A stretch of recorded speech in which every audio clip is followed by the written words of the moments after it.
ഹാരിസ് മാഷ എന്താണ് മൊബൈലിലെ പുതിയ വിശേഷം? ഞാൻ അതിലൊരു കോമഡി കണ്ടാണ് ഇങ്ങനെ ചിരിക്കുകയാണ്. അതൊക്കെ പോട്ട്, നമ്മളിപ്പോൾ പ്രധാനപ്പെട്ട ഒരു കാര്യം പറയേണ്ടത് വെച്ചാൽ നമ്മുടെ ഹൈക്കോർട്ട് അസിസ്റ്റന്റ് ബാച്ച് ഉണ്ടല്ലോ, സൂപ്പറായിട്ട് പോകണ്ടല്ലോ. നല്ല രീതിയിൽ തന്നെ പോകുന്നു. പക്ഷെ അതിൽ നമ്മൾ ഡിസ്ക്രിപ്റ്റീവ് ഒക്കെ ഒരുപാട് കൊടുത്തല്ലോ, നമ്മളതൊക്കെ നോക്കുന്നുണ്ട്. അപ്പോൾ ചിലതൊക്കെ നോക്കിയപ്പോൾ വളരെ ഒരു കാര്യം എന്നേക്കാണ്. ഓ സുഖല്ല മിസ്സേ, കഴിഞ്ഞ ആഴ്ച കൊടുത്തല്ലേ? വന്നിട്ടുണ്ടോ? എന്നാ നോക്കി, പനി മഴയൊക്കെ അല്ലേ. അപ്പോൾ അത് നോക്കി ഡിസ്ക്രിപ്റ്റീവ് ഞാൻ അങ്ങനെ നോക്കിയപ്പോ എന്തോ ഒരു ഭംഗിയായിട്ടാണ് കുട്ടികളെ എഴുതിയിട്ടുള്ളത്. വളരെ നല്ല രീതിയിലാണ് എഴുതിയിട്ടുള്ളത്. ഒരു കാര്യം പറയാനുള്ളത്, ചില പേപ്പർ നമ്മൾ നോക്കുമ്പോൾ തോന്നുന്നത് ഇടയ്ക്ക് എവിടെയൊക്കെ അവർക്ക് ഒരു സബ്ജക്റ്റും വെർബും തമ്മിലുള്ള എഗ്രിമെന്റിൽ എവിടെയോ ഒരു കൺഫ്യൂഷൻ ഉള്ള പോലെ തോന്നുന്നുണ്ട്. അത് ചിലത് നോക്കിയപ്പോൾ എനിക്ക് അതെ കൊൺകോഡ് എന്താ വെച്ചാൽ യഥാർത്ഥത്തിൽ സിംഗുലർ സബ്ജക്റ്റിൻ്റെ കൂടെ സിംഗുലർ വെർബ് കൊടുക്കണമെന്നും പ്ലൂരൽ സബ്ജക്റ്റിൻ്റെ കൂടെ പ്ലൂരൽ വെർബ് കൊടുക്കണമെന്നും എല്ലാവർക്കും അറിയാവുന്ന ഒരു കാര്യം തന്നെയാണ്. പക്ഷേ ചില കുട്ടികളുടെ ആൻസർ ഷീറ്റിൽ അത് കാണുന്നില്ല. അതിനി ശ്രദ്ധിക്കാഞ്ഞിട്ടാണോ അല്ലെങ്കിൽ അത് അങ്ങനെ ആയി പോകുന്നതാണോ എന്ന് നമുക്കറിയാൻ പറ്റില്ല. പക്ഷേ ഇതൊക്കെ നമ്മളത് ഹൈക്കോർട്ട് അസിസ്റ്റൻ്റ് എക്സാമിൽ അത് വാല്യൂ ചെയ്യുമ്പോൾ അതൊക്കെ പ്രത്യേകിച്ച് അത് നോട്ട് ചെയ്യുന്നൊരു കാര്യമാണ്. അതൊക്കെ പ്രത്യേകം നമ്മളെ മക്കൾ എന്ത് ചെയ്യണം, ശ്രദ്ധിക്കുക കേട്ടോ. പിന്നെ അതൊക്കെ അവിടെ നിൽക്കട്ടെ, നമ്മളെ വൊക്കാബുലറി ഉണ്ടല്ലോ, വൊക്കാബുലറി അടിപൊളിയായിട്ട് പോകുന്നു. അങ്ങനെയല്ല, ഇപ്പൊ നമ്മൾ കഴിഞ്ഞ വർഷത്തെ ക്വസ്റ്റ്യൻ പേപ്പർ നോക്കി കഴിഞ്ഞാൽ ഇപ്പൊ 40 ക്വസ്റ്റ്യൻസോളം എന്താണ് ഇതിൽ ചോദിച്ചിരുന്നു. വൊക്കാബുലറി ലീഗലും ഉണ്ട്.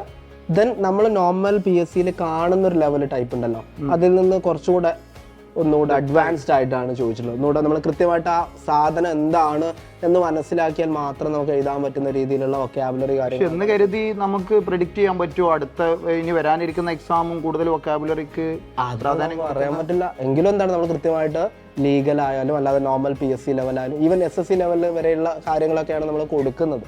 ഇപ്പോൾ ഫോർ എക്സാമ്പിൾ റെഡ് ഹെറിംഗ് എന്ന് പറഞ്ഞിട്ടൊരു വീഡിയോ ഉണ്ട്, സാറിന് അറിയാം. അതായത് റെഡ് ഹെറിംഗ് എന്ന് പറഞ്ഞാൽ ഒരു ഫിഷാണ്. അപ്പം ഈ റെഡ് ഹെറിംഗ് എന്ന് പറഞ്ഞാൽ ഉണക്കമീനാണ്. ആക്ച്വലി ഉണക്കമീൻ, അതായത് ഈ ഹെറിംഗ് എന്ന് പറഞ്ഞ ഫിഷിനെ നമ്മൾ ഉണക്കി കഴിഞ്ഞാൽ അതിന്റെ കളർ വരുന്നത് റെഡ് ആയിട്ടാണ് വരുന്നത്. അപ്പോൾ നമുക്കറിയാം ഉണക്കമീൻ ഭയങ്കര സ്മെല്ലായിരിക്കുമല്ലോ. അപ്പോൾ പണ്ട് കാലത്ത് നമ്മുടെ ഈ വേട്ട നായ്കളുണ്ടല്ലോ, അവരെ നമ്മൾ ട്രെയിൻ ചെയ്യിക്കുവാൻ വേണ്ടിയിട്ട് ഈ ഉണക്കമീൻ യൂസ് ചെയ്യും. അവർക്ക് ഒരു ടാർഗറ്റ് കൊടുക്കും, എന്തെങ്കിലും മുയലിനെയോ അല്ലെങ്കിൽ എന്തിനെയൊക്കെ കണ്ടുപിടിക്കാം, സ്നിഫ് ചെയ്തിട്ട് കണ്ടുപിടിക്കാൻ ഒരു ടാർഗറ്റ് കൊടുക്കും. അപ്പോൾ ഈ ടാർഗറ്റ് ഒരു പ്രത്യേക സ്പെസിഫിക് ആയിട്ടുള്ള പ്ലേസിൽ വെച്ചിട്ട് ഇവരെ തുറന്നു വിടും. പക്ഷെ ഇവർക്ക് എന്താണ്, ഇവരെ ഡിസ്ട്രാക്ട് ചെയ്യിപ്പിക്കാൻ വേണ്ടിയിട്ട് ഈ ഉണക്കമീൻ പല ഭാഗത്തുമായിട്ട് എന്താണ് കൊണ്ടുവെക്കും. അതായത് അവരുടെ എയിമിൽ നിന്ന് ഡിസ്ട്രാക്ട് ചെയ്യാൻ. അപ്പൊ അങ്ങനെയാണ് ഈ ഇഡിയം വരുന്നത്. അതായത് ക്ലൂസ് ഇന്റന്റ് ടു ഡിസ്ട്രാക്ട് എന്ന് പറഞ്ഞിട്ട് അങ്ങനെ നമ്മൾ എന്താണ് ഡീറ്റെയിൽഡ് ആയിട്ട് എങ്ങനെയൊക്കെയാണ് ഈ ഇഡിയംസ് വരുന്നത്. ഈ ഇഡിയമിന്റെ ഒറിജിൻ നമ്മൾ പരിശോധിച്ച് പോകുമ്പോഴാണ് നമുക്ക് അപ്പോൾ കൃത്യമായിട്ട് നമുക്ക് ഒരു ധാരണ ഉണ്ടെങ്കിൽ എന്താണ് എല്ലാ ഇഡിയവും, ഇത് മാത്രമല്ല എല്ലാ ഇഡിയവും നമുക്ക് കൃത്യമായിട്ട് എന്താണ് നമുക്ക് പാക്ക് ചെയ്യാൻ പറ്റും. അതുപോലെ തന്നെ നമ്മൾ ക്ലാസ്സുകൾ കൃത്യമായിട്ട് എന്താണ് എല്ലാ ലീഗലായാലും അല്ലാത്ത നോർമൽ SSC ആയാലും നമ്മളൊക്കെ കൊടുക്കുന്നുണ്ട്. വൊക്കാബുലറി അടിപൊളിയായിട്ട് തന്നെ. ഇപ്പോൾ റിവിഷനിലാണ് നമ്മളുള്ളത്. അപ്പോൾ മിസ്സേ, നിസാം സാറ് ഇഡിയംസിനെ കുറിച്ചൊക്കെ പറഞ്ഞില്ല, അതിൻ്റെ ഒറിജിനൊക്കെ അങ്ങനെയൊക്കെ ആ രീതിയിലൊക്കെ പഠിച്ചു കഴിഞ്ഞാൽ ഇഡിയംസ് ഒക്കെ പെട്ടെന്ന് ഓർത്ത് വെക്കാൻ പറ്റും എന്നൊക്കെയാണ് സാറിൻ്റെ ഒരു ഐഡിയ. പക്ഷെ എന്തായാലും കുട്ടികൾ ഏറ്റവും കൂടുതൽ നോക്കുന്നത് ഡിസ്ക്രിപ്റ്റീവാണ്. അതായത് അവർക്ക് പേടിയും നമ്മൾ എന്താണ് ചെയ്യുക എന്നുള്ള ആ ഉത്കണ്ഠൊക്കെ കുട്ടികളുടെ അടുത്തുണ്ട്, ഡിസ്ക്രിപ്റ്റീവ് എന്ത് ചെയ്യണം എന്നുള്ളത്. അപ്പോൾ മിസ്സാണല്ലോ ഡിസ്ക്രിപ്റ്റീവ് കൂടുതൽ ക്ലാസ്സസും ടോപ്പിക്സൊക്കെ കൊടുത്തിരുന്നത്. അപ്പോൾ വരാനിരിക്കുന്ന പരീക്ഷയ്ക്ക് ഏതൊക്കെ ടോപ്പിക്കുകളായിരിക്കും ഏറ്റവും ഇമ്പോർട്ടൻസ് ആയി വരിക എന്നുള്ളത് എന്നൊക്കെ ഒന്ന് പ്രെഡിക്റ്റ് ചെയ്യാൻ പറ്റുമോ? എങ്കിൽ ആ കുട്ടികൾക്ക് ഭയങ്കര ഹെൽപ്ഫുൾ ആകും. ഒന്ന് പറയാം. തീർച്ചയായിട്ടും. അതായത് നമ്മൾ നോർമലി കാണുന്ന ഒരു കോമ്പറ്റീറ്റീവ് എക്സാംസിൽ നിന്ന് വ്യത്യാസമായിട്ടാണ് നമ്മുടെ ഹൈക്കോർട്ട് അസിസ്റ്റന്റിന്റെ എക്സാം നടക്കുന്നത്. തീർച്ചയായിട്ടും.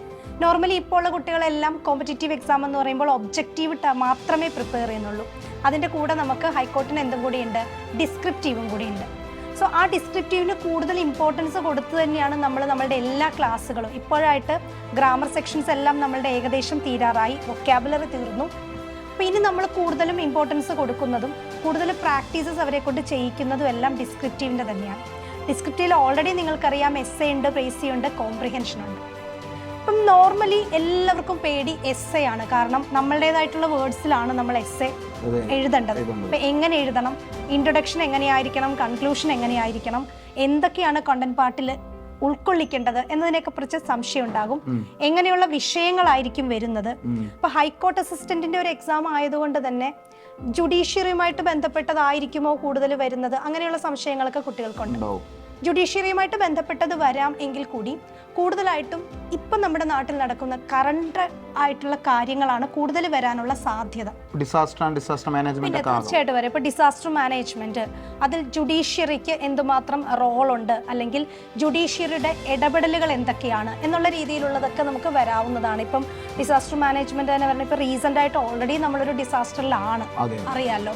പിന്നെ നമ്മളുടെ അർജുൻ്റെ കേസ്, അതുപോലെ തന്നെ കുറേ നാൾ മുൻപാണെങ്കിൽ നമ്മുടെ ഹൈക്കോർട്ട് സ്ഥിതി ചെയ്യുന്നത് തന്നെ എറണാകുളത്താണ്. എറണാകുളത്തെ ഏറ്റവും വലിയൊരു സംഭവം വന്നതാണ് ആ ബ്രഹ്മപുരം പ്ലാന്റ് വേസ്റ്റ് മാനേജ്മെന്റിന്റെ പ്രശ്നം.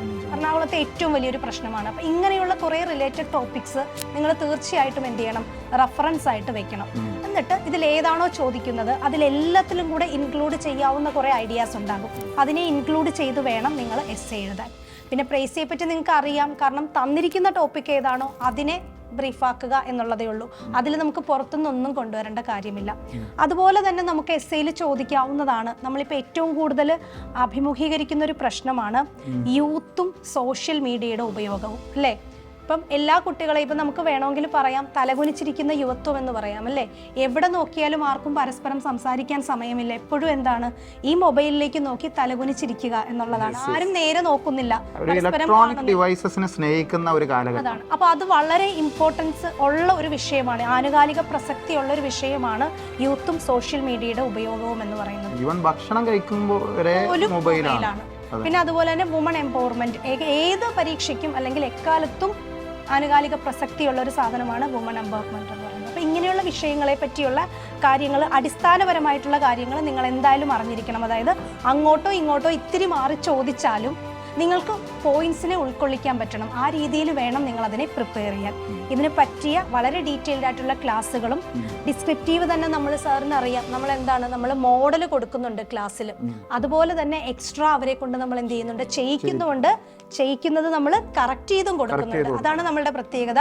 ഓരോ കുട്ടിയുടെയും എസ്സേ ആണെങ്കിലും പ്രേസി ആണെങ്കിലും നമ്മൾ 3 പേരും കൂടെയാണ് നമ്മൾ വായിച്ച് അതിലുള്ള തെറ്റുകൾ എന്താണ്, അത് തിരുത്തി അവർക്ക് അടുത്തത് എങ്ങനെ എഴുതാം എന്നുള്ളതിനെ പറ്റി കൃത്യമായ അഡ്വൈസ് കൊടുക്കും. അപ്പോൾ അത് നമ്മുടെ ക്ലാസ്സുകളുടെ ഒരു പ്രത്യേകതയാണ്. പിന്നെ എക്സാമിനെ സംബന്ധിച്ചിടത്തോളം അറിയാലോ മാഷിന്, ഈ മാസം കൊണ്ടാണ് നമ്മളുടെ 2022 ഹൈക്കോർട്ടിന്റെ ആ ഒരു ലിസ്റ്റ് തീരുന്നത്. ഈ മാസം. അപ്പൊ ഇപ്പൊ എല്ലാ കുട്ടികൾക്കും ഒരു സംശയം എന്ന് പറഞ്ഞാൽ എന്നായിരിക്കും എക്സാം എന്നുള്ളൊരു സംശയമുണ്ട്. തീർച്ചയായിട്ടും ഈ മാസം തീരുന്നത് കൊണ്ട് തന്നെ ഓഗസ്റ്റിൽ അവര് എക്സാമിന്റെ ഡേറ്റ് അനൗൺസ് ചെയ്യാനുള്ള സാധ്യതയുണ്ട്. അപ്പൊ നമുക്കൊരു ഓഗസ്റ്റ് അവസാനം സെപ്റ്റംബർ അവസാനത്തിനുള്ളിൽ എക്സാം ഉണ്ടാകുമെന്ന് പ്രതീക്ഷിക്കുവാണ്. ഇതൊരിക്കലും ഒരു ഒഫീഷ്യൽ അനൗൺസ്മെന്റോ ഒന്നുമല്ല, നമ്മൾ പ്രതീക്ഷിക്കുന്നു എന്ന് മാത്രമേ ഉള്ളൂ, അല്ലേ? വേറെന്താ പക്ഷേ പറയാനുള്ളത്? വേറെന്താ, ആ രീതിയിലൊക്കെയാണ് നമ്മൾ മുന്നോട്ട് പോകുന്നത്. അപ്പോൾ നമുക്കറിയാം ഈ ബാച്ച് നല്ലൊരു റിസൾട്ട് നമുക്ക് ഉണ്ടാക്കിയെടുക്കേണ്ടതായിട്ടുണ്ട്. അപ്പോൾ വൊക്കാബുലറി ആയാലും ഗ്രാമർ ആയാലും ഡിസ്ക്രിപ്റ്റീവ് ആയാലും എല്ലാം നമ്മളെ എക്സൈലം ടീം സജ്ജമാണ്. ഇനി ആർക്കെങ്കിലുമൊക്കെ ഈ ബാച്ച് പർച്ചേസ് ചെയ്യാൻ താല്പര്യം ഉണ്ടെങ്കിൽ നമ്മുടെ റെക്കോർഡ് ക്ലാസ്സസ് ഒക്കെ നമ്മളെ ആപ്പിൽ അവൈലബിൾ ആണ്. അതെല്ലാം യൂസ് ചെയ്തിട്ട് എന്ത് ചെയ്യാം, നിങ്ങൾക്കും നല്ല റാങ്കിൽ എത്താൻ പറ്റും. ഡിസ്ക്രിപ്റ്റീവ് നല്ല രീതിയിൽ മുന്നോട്ട് പോകാൻ പറ്റും. ഇപ്പോൾ നിലവിലുള്ള കുട്ടികളൊക്കെ ഒന്നിനൊന്ന് മെച്ചമായിട്ട് എന്ത് ചെയ്യുന്നുണ്ട്, നന്നായിട്ട് ഡിസ്ക്രിപ്റ്റീവ് എഴുതുന്നുണ്ട്. ചെറിയ ഗ്രാമറിലെ പിഴവുകളൊക്കെ ഉള്ളൂ. അതൊക്കെ ശ്രദ്ധിച്ചു കഴിഞ്ഞാൽ വളരെ സൂപ്പറായിട്ട് നമുക്ക് നല്ലൊരു റാങ്ക് അടിച്ചെടുക്കാൻ പറ്റും. അല്ല ടീച്ചറെ, പ്രതീക്ഷയല്ലേ? ഇനി അഡ്മിഷൻ എടുക്കാമല്ലോ അല്ലേ മാഷേ? തീർച്ചയായിട്ടും എടുക്കാമല്ലോ. അപ്പോൾ ഇത്രയൊക്കെ തന്നെ ഉള്ളൂ അല്ലേ? അപ്പോൾ നിങ്ങൾ ഉണ്ടാവും. പക്ഷേ എനിക്കൊരു ക്ലാസ് ഒക്കെ ഉണ്ട്, അതുകൊണ്ട് എനിക്ക് സമയമില്ല ഇനി കൂടുതൽ സംസാരിക്കാൻ. നിസാമ, നീ ഉറങ്ങിക്കോ, ഞാൻ പോവാം. രണ്ടുപേരും എന്നെ ഒറ്റയ്ക്കാക്കിയിട്ട് പോയിട്ടുണ്ട്. അപ്പോൾ കൂടുതലൊന്നും നിങ്ങളോട് ഇനി പറയാനില്ല, അറിയാമല്ലോ. ഓൾറെഡി നമ്മുടെ ക്ലാസ്സുകൾ നല്ല രീതിയിൽ തന്നെ നടക്കുന്നുണ്ട്. ഇനിയും ജോയിൻ ചെയ്യാൻ ആർക്കെങ്കിലും ആഗ്രഹം ഉണ്ടെങ്കിൽ തീർച്ചയായിട്ടും ജോയിൻ ചെയ്യാവുന്നതാണ്. മാത്രമല്ല, അവർക്ക് ഇതിനുള്ള ക്ലാസ്സുകൾ മിസ്സായി പോയോ എന്നൊരു ഡൗട്ട് വേണ്ട. നമുക്ക് റെക്കോർഡഡ് ക്ലാസ് ഉണ്ട്, അത് കാണാം. എപ്പോൾ വേണമെങ്കിലും സംശയങ്ങൾക്ക് നമുക്ക് ടെലഗ്രാം ഗ്രൂപ്പും ചാനലും എല്ലാം ഉണ്ട്. സോ അതുകൊണ്ട് തന്നെ എല്ലാവരും നല്ല രീതിയിൽ ഇനിയുള്ള സമയം ഏറ്റവും കാര്യക്ഷമമായി വിനിയോഗിക്കുക. സോ എല്ലാവർക്കും ഓൾ ദ ബെസ്റ്റ്.